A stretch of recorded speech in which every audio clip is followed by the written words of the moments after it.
also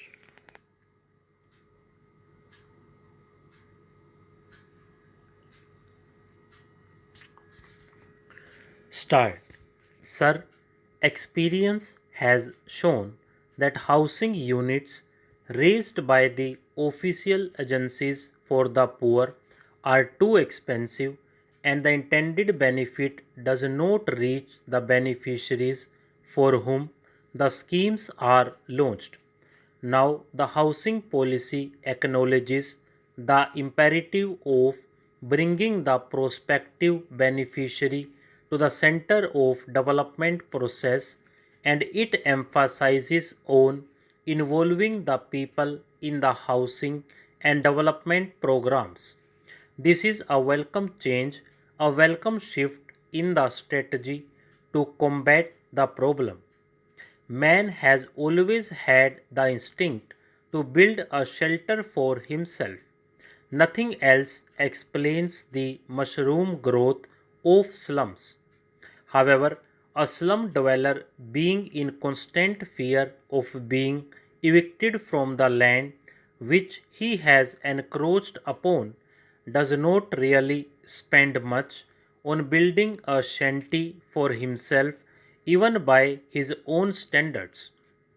If he were to be assured of the security of tenure over that particular piece of land, and if that were not possible, if he were to be offered an alternative developed piece of land and provided with the basic services like water and sewage system, street lighting, and other important amenities, and also offered some small loan on soft terms.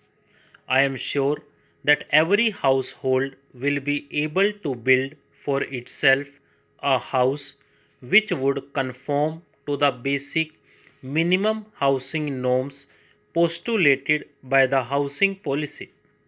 Sir, Gram Panchayats, municipal committees, and the non governmental organizations could also be associated in this national endeavor, particularly in the process of disbursement and repayment of loans, and also for encouraging the cooperative societies, thus relieving the government of some burdensome task. Sir, already there is a scheme for providing housing sites and construction assistance under the Minimum Needs Program, and also the World Bank funded sites and services scheme, and if such schemes are expanded and strengthened, the housing activity, particularly for the poor, will receive a big impetus. Instead of engaging itself in the house building business, the government should initiate a massive program of providing small developed piece of land to different categories of people. The National Commission on Urbanization has also in its report observed that it is lack of building plots which is the root cause of the problem. Sir, today you know that the price of land escalating at an unimaginable rate. Big business people, big land developers, and property dealers enter the business of real estate.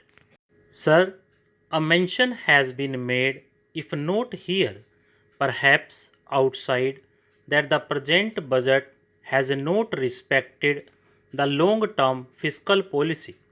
I think the long term fiscal policy says that an exceptional circumstances it could be modified. There could be no exceptional circumstance more than the calamity that we ran into last year, and to the extent that drought related cess was introduced and now it has been extended, it does not amount really to impairing the basic intention and character of the long-term fiscal policy. So, from that point of view, if the major part of the fiscal policy has been left untouched, particularly the marginal rate of taxation, particularly the kind of tax shelter that they have provided, I think we should compliment the government for having carried out their promise with a kind of credibility which one expected from a responsible government like the one we have. I think tax centers provisions are there. My friend talked about that. I would like to submit one simple suggestion that within the overall target of rupees 40,000 under section 80C, if the ratios are changed, that is we have at the moment up to rupees 6,000 100% relief, then 50%, and then 40% relief, then 50%, and then 40% relief to review it. Nobody loses. The money is retained within the system. The only thing is that the exemption limit about which my friend talked helps the big saver mainly, but so far as the small saver is concerned, he is likely to benefit if Section 80C provisions are reviewed for the benefit of people who save in the first round with a larger amount entitling 100% concessions rather than tapering off after rupees 6,000.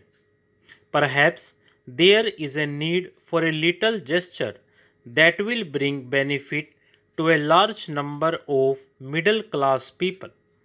The principle of net savings has been carried further, particularly through the National Savings Scheme, where 100% deduction is allowed up to rupees 30,000 and the rate of interest has been raised to 12%.